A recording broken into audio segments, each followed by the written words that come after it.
ചേട്ടാ, ഒരു ഏകോപനമില്ലായ്മ ഉണ്ടെന്ന് പ്രദേശവാസികൾ രാവിലെ ഏകദേശം ഇവിടെ ഈ ആടിനെ പിടിച്ചതിന് ശേഷം ഈ കടുവേനെ തൊട്ടടുത്ത സമീപത്ത് തന്നെ കടുവേനെ ഫോറസ്റ്റ് വകുപ്പ് കണ്ടതാണ്.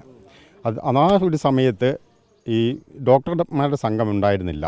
ഡോക്ടർമാരുടെ സംഘം എത്തിയപ്പോഴത്തേക്കും കടുവ മറ്റൊരു മേഖലയിലേക്ക് കടന്നുപോയി. അപ്പം ഇവരുടെ ഈ ഫോറസ്റ്റിൻ്റെ ഒരു ഏകോപനം ഇല്ലായ്മ, അതായത് ഈ മയക്കുവെടി വെക്കാനുള്ള സംഘത്തിൻ്റെയും ഫോറസ്റ്റ് വകുപ്പിൻ്റെ ഒരു ഏകോപനം ഇല്ലായ്മ രാവിലെ ഇവിടെ ഉണ്ടായിരുന്നു. അതുകൊണ്ടാണ് രാവിലെ ഈ കടുവയെ മയക്കുവെടി വെച്ച് പിടികൂടാൻ കഴിയാത്തത്. അത്തരമൊരു സാഹചര്യം ഒഴിവാക്കിക്കൊണ്ട് ഇവരുടെ ഒരു ഏകോപനത്തിലൂടെ ഇതിനെ എത്രയും പെട്ടെന്ന് ഈ കടുവയെ പിടികൂടി ഈ പ്രദേശത്തെ ഉള്ള ഭീതി അകറ്റണം. ഈ പ്രദേശമെന്ന് പറഞ്ഞാൽ കാർഷിക മേഖലയാണ്. ഉപജീവനം ആയിട്ട് കൊണ്ടുപോകുന്നത് പശു വളർത്തുന്നവർ, രാവിലെ റബ്ബർ വെട്ടാൻ പോകുന്നവർ, കൃഷിപ്പണിക്ക് പോകുന്നവർ, മറ്റ് കടകളിൽ പോകുന്നവർ, മറ്റ് മേഖലകളിൽ തൊഴിലിന് പോകുന്നവർ എല്ലാം തന്നെ അതിരാവിലെ ഇവിടുന്ന് പോയി വൈകി വരുന്ന ഒരവസ്ഥയാണുള്ളത്. ഇന്ന് അത്തരക്കാർക്കൊന്നും ഇത് തൊഴിലെടുക്കാൻ പോകാൻ കഴിഞ്ഞിട്ടില്ല. കുറച്ച് ദിവസങ്ങളായിട്ട്, ഇന്നലെ ഈ കടുവ അമരക്കുനിയായിരുന്നെങ്കിൽ മറ്റൊരു ദിവസം വേറൊരു സ്ഥലത്തായിരുന്നു. നാളെ ഇത് വേറൊരു സ്ഥലത്തേക്ക് ഭീതി പടർത്തുന്ന ഒരു സാഹചര്യമാണുള്ളത്. ഈ ഒരു ആശങ്ക ജനങ്ങളിൽ നിന്ന് അകന്നു പോകണമെങ്കിൽ ഇതിനെ പിടികൂടുക തന്നെ ചെയ്യണം. ഇതിനെ കൂടുവെച്ച് പിടികൂടുന്നത് ഒരു സാധ്യതയില്ലാത്ത കാര്യമാണ്. മയക്കുവെടി വെച്ച് തന്നെ പിടികൂടണമെന്നാണ് പറയാനുള്ളത്. ചേട്ടാ, രാവിലെ ഈ കടുവയെ കണ്ടു. ആ സമയത്ത് വനം വകുപ്പിൻ്റെ ആരൊക്കെ ഉണ്ടായിരുന്നു? അവിടെ ഒരു 10-50 ഉദ്യോഗസ്ഥന്മാരുണ്ടായിരുന്നു. അപ്പോൾ ഒരു ബറ്റാലിയൻ താഴത്തേക്ക് പോയി, ഒരു ബറ്റാലിയൻ അപ്പുറം സൈഡിൽ വന്നു. അപ്പോൾ ഞങ്ങൾ നിങ്ങൾ കടുവനെ മയക്കുവെടി വെക്കുമ്പോൾ ആരും പുറത്തേക്ക് നടക്കരുതെന്ന്. അപ്പോൾ ഞങ്ങൾ ആ വീട്ടിൽ തന്നെ നിന്ന് 10 മിനിറ്റ് കഴിഞ്ഞപ്പോൾ കടുവ ഇന്ന സ്ഥലത്തുണ്ടെന്ന് പറഞ്ഞു, ഡ്രോണിൽ കണ്ടെന്ന് പറയുന്നു. അപ്പോൾ കുറേ ഫോറസ്റ്റുകാർ ഒരു ജാതി ഏലത്തിൻ്റെയും റബ്ബറിൽ ചാരി കിടക്കുവാണെന്ന് പറഞ്ഞു. ഫോറസ്റ്റുകാർ പറഞ്ഞു. അത് കഴിഞ്ഞ് 15 മിനിറ്റ് കഴിഞ്ഞപ്പോൾ അവരെല്ലാവരും കൂടി കയറി വന്നു. ആ സമയത്ത് ഡോക്ടർ ഉണ്ടായിരുന്നോ? വെറ്റിനറി സർജൻ ഉണ്ടായിരുന്നു? എനിക്ക് പരിചയമില്ലാത്തതിൻ്റെ പേരിൽ ആളെ അറിയില്ല. 3-4 തോക്കുധാരികളും കുറേ വടിയും കുറേ ബാറ്റുമൊക്കെ ആയിട്ട് കുറേ പേര് പോകുന്നുണ്ടായിരുന്നു. അത് മാത്രമേ ഞങ്ങൾക്ക് അറിയത്തുള്ളൂ. രാവിലെ ആ സമയത്ത് വനം വകുപ്പ് വിചാരിച്ചു കഴിഞ്ഞാൽ അപ്പോൾ വെടിവെച്ച് പിടികൂടാൻ പറ്റുമായിരുന്നു? അവർ പറ്റുമായിരുന്നു. സാഹചര്യം ഡോക്ടറിനെ പറ്റുന്ന ചെയ്യാവുന്ന കാര്യങ്ങൾ മാത്രമുള്ളത്. കാരണം ഇത്രയും ഫോറസ്റ്റ് ഉദ്യോഗസ്ഥന്മാർ അവിടെ ഉള്ള സ്ഥിതിക്ക് നമുക്കത് കാണാൻ കഴിയുമായിരുന്നു. അവർ പോകുന്നുണ്ട്, അവരെ പരമാവധി അവർ ശ്രമിക്കുന്നുണ്ട്. അപ്പോൾ ഞങ്ങളോട് നിങ്ങൾ ഇറങ്ങരുത്, ഇവിടെ തന്നെ നമ്മൾ ആ വീട്ടിൽ തന്നെ ഞങ്ങൾ നിർത്തി. അപ്പോൾ ഞങ്ങൾ ഒരു കട്ടൻ ചായ എന്തെങ്കിലും വേണമെന്ന് വെച്ചു, വേണ്ടാന്നും പറഞ്ഞു.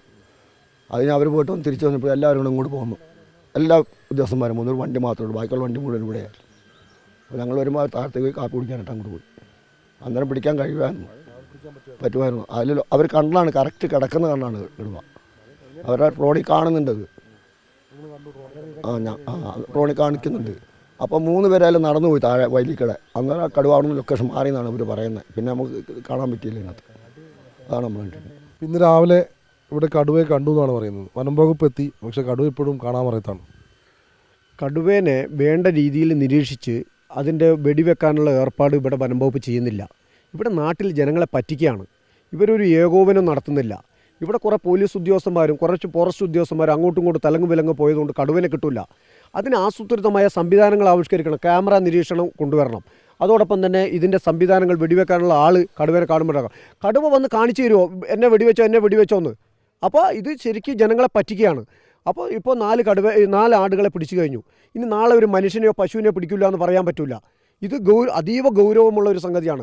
അതുകൊണ്ട് എനിക്ക് തോന്നുന്നു ഇത് വനം വകുപ്പ് മന്ത്രി അടക്കം ഇടപെട്ടുകൊണ്ട് ഇതിനൊരു ഏകോപനം ഉണ്ടാക്കിക്കൊണ്ട് യുദ്ധകാലാടിസ്ഥാനത്തിൽ പെട്ടെന്ന് ഒരു നിമിഷം പോലും കളയാതെ ഇനി ഒരു മനുഷ്യ ജീവൻ അപകടം വലിയ ആശങ്കയാണ്. ഇവിടെ ഭീകരാവസ്ഥയാണ്. അതുപോലെ തന്നെ ഇവർ കോമ്പൻസേഷൻ കൊടുക്കുന്നില്ല. കോമ്പൻസേഷൻ കൊടുക്കുക എന്ന് പറഞ്ഞാൽ പാവപ്പെട്ട ആളുകൾ, വയോവൃദ്ധരായ ആളുകൾ ഓൺലൈനിൽ അപേക്ഷ കൊടുക്കണമെന്ന് പറഞ്ഞത് ഇത് എപ്പോൾ കിട്ടും? അതൊന്നും പറ്റില്ല. പിന്നെ വീട്ടിലെ ആടിനെ പിടിച്ചിട്ടുണ്ടോ ആ വീട്ടിൽ പൈസ കൊണ്ട് കൊടുക്കണം അടിയന്തരമായിട്ട്. നാളെ തന്നെ ആ പൈസ കൊടുക്കാനുള്ള ഏർപ്പാടില്ലെങ്കിൽ ഇനി ഒരു ആടിനെ പിടിച്ചു കഴിഞ്ഞാൽ, പശുവിനെ പിടിച്ചാൽ ഇതും കൊണ്ട് ജനങ്ങൾ പുൽപ്പള്ളിയിലുള്ള പോലെ പ്രക്ഷോഭത്തിന് നേതൃത്വം കൊടുക്കും. ജനങ്ങൾ ഇപ്പോൾ അടങ്ങിയിരിക്കുന്ന നോക്കണ്ട. ഇവിടെ ഞങ്ങളെല്ലാവരും യോജിച്ച് നിൽക്കുകയാണ്. ഒരു പൊതുവിഷയമായതുകൊണ്ട് യോജിച്ച് നിൽക്കുകയാണ്. വനം വകുപ്പിനോടും പോലീസിനോടും ഒക്കെ സഹകരിച്ച് നിൽക്കുകയാണ്. ഒരു ഘട്ടം കഴിഞ്ഞാൽ ഞങ്ങൾ നിയമം കയ്യിലെടുക്കുന്ന അവസ്ഥയിലേക്ക് പോകും. ആ രീതിയിലേക്ക് ജനങ്ങളെ തള്ളിവിടാതെ ഇതിന് അടിയന്തര പ്രാധാന്യത്തോടു കൂടി ഈ കടുവേനെ വെടിവെക്കണം. ഞാൻ പറയുന്നത് മയക്കുവെടിയല്ല, വെടിവെച്ച് കൊല്ലണം. ഇത് കാടല്ല, നാടാണ്. നാട്ടിലിറങ്ങിയിട്ടാണ് ഈ കടുവ ഈ ഭീകരാന്തരീക്ഷം പെടുത്തുന്നത്. മറ്റ് രാജ്യങ്ങളിലൊക്കെ ഇത് ചെയ്യുന്നുണ്ട്. ഇത് കാട്ടുപോയിട്ട് വെടിവെക്കണം നമ്മൾ പറയുന്നില്ല. നാട്ടിലിറങ്ങി ആനയായാലും കടുവയായാലും അതിനെ വെടിവെച്ച് കൊല്ലാനുള്ള ഉത്തരവുണ്ടാകണം. അതിനുള്ള ആർജവം ഗവൺമെൻറ് കാണിക്കണമെന്നാണ് എനിക്ക് പറയാനുള്ളത്. അല്ലാത്ത പക്ഷം ജനങ്ങൾ നിയമം കയ്യിലെടുക്കും.